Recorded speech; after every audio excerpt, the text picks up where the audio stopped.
Yeah. So, if you're here because you think the top traders know something you don't, I have bad news. They don't. They read the same books you did, highlighted the same lines, probably even posted the same quote on Twitter with a fire emoji. Then they did something you didn't. They actually lived it. Not for a week, not until it got boring. They lived it until boring became normal. And that's the part no one wants to hear. So if this sounds annoying already, go ahead and subscribe. You're already here, might as well. I used to think consistency was this rare, mystical thing, like some hidden layer of discipline I hadn't unlocked yet. Like maybe if I read one more book, watched one more interview, I'd finally get it. Turns out, I already had it. I just didn't want to do it. Because doing it meant showing up on days when nothing happened.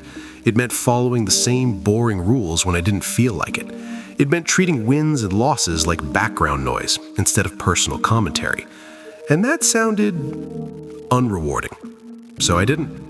I kept looking for the thing that would make it feel easier, more exciting, more like I was building towards something instead of just existing inside a routine.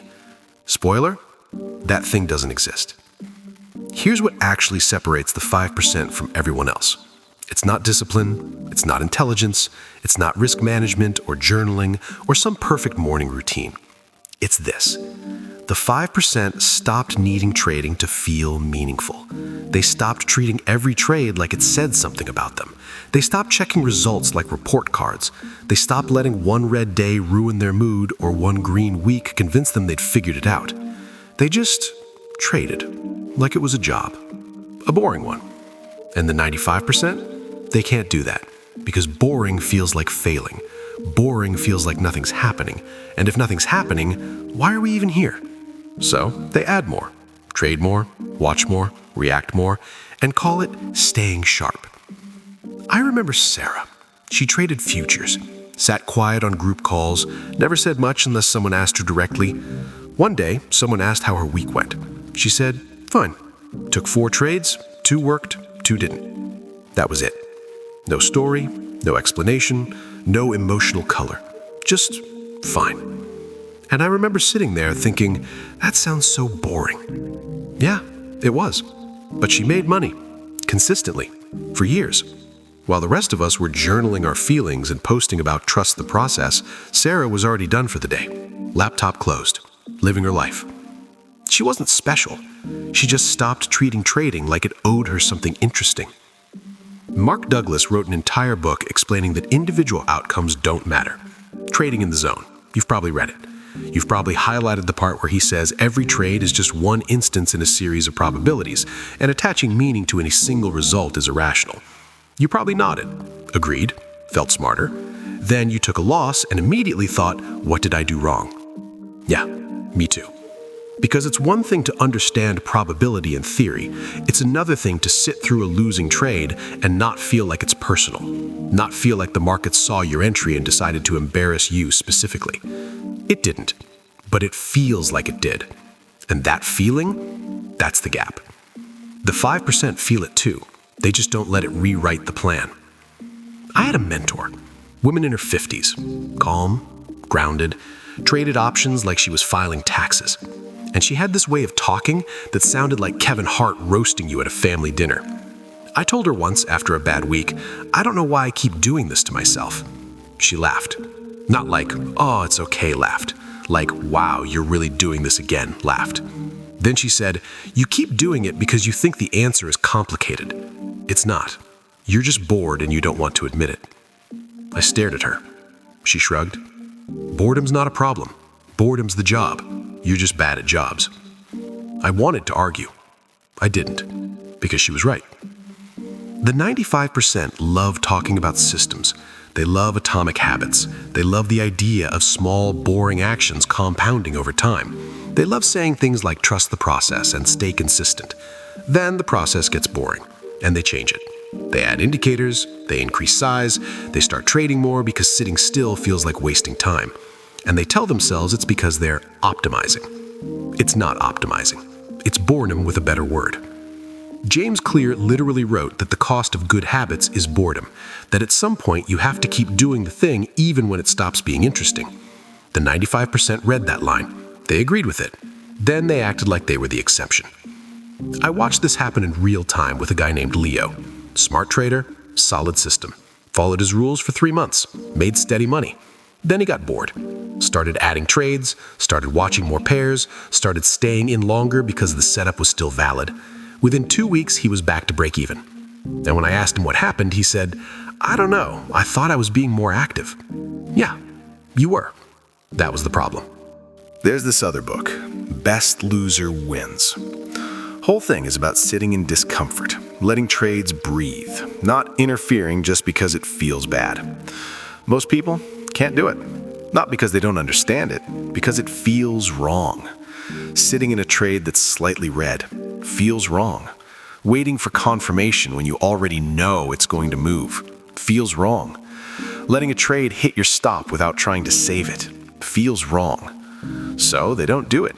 They close early, they add too soon, they move stops. And then they wonder why the system doesn't work. The system works, you just didn't let it. I knew a trader named Priya who used to say, "If it feels like I should do something, I wait 5 minutes." Not because she was disciplined, because she knew herself.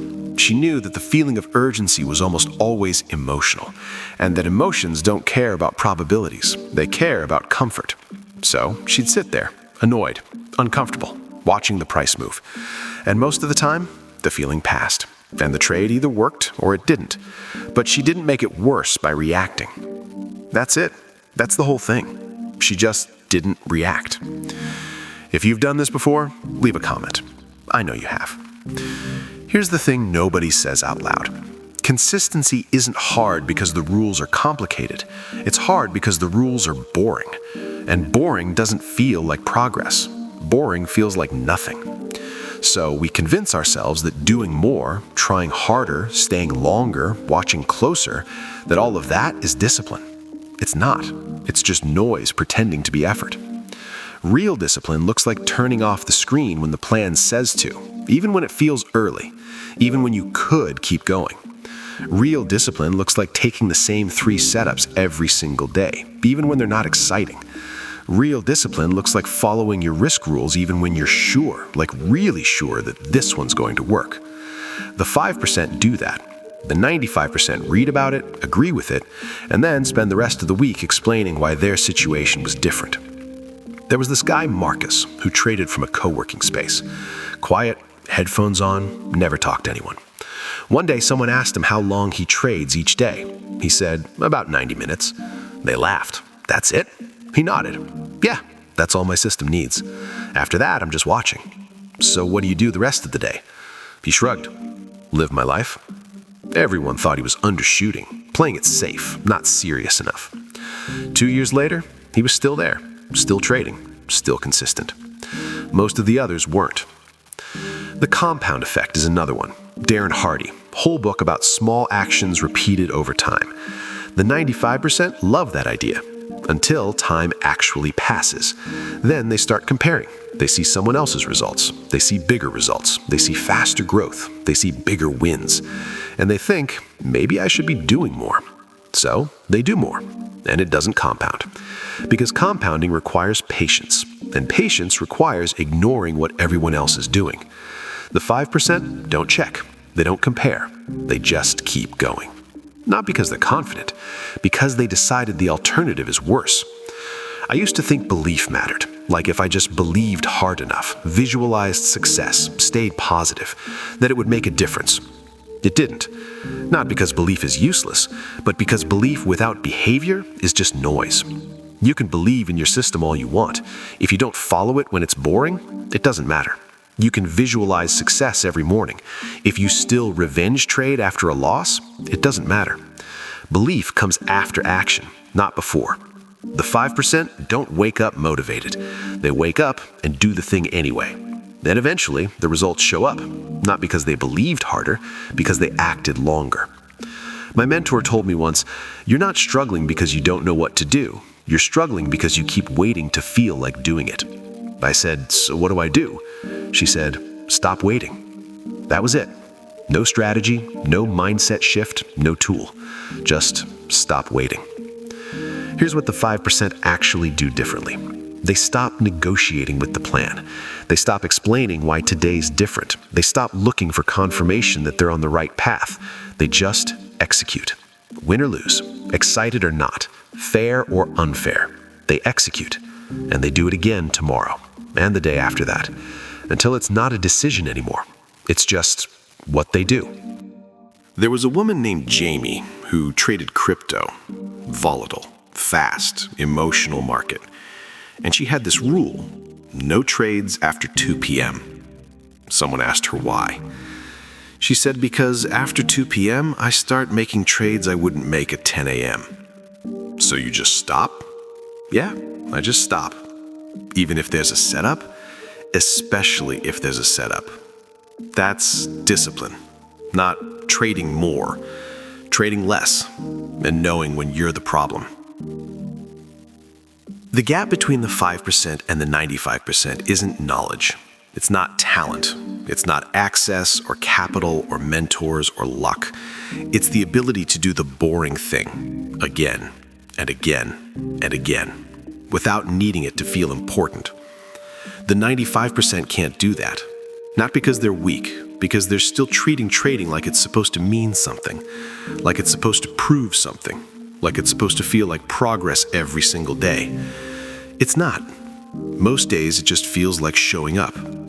And the 5%, they're fine with that. I don't know if I'm in the 5% yet. Some days I am, some days I'm not. But I stopped waiting to feel ready. I stopped waiting for it to feel easy. I just show up, follow the plan, close the laptop, repeat. And some days that's enough.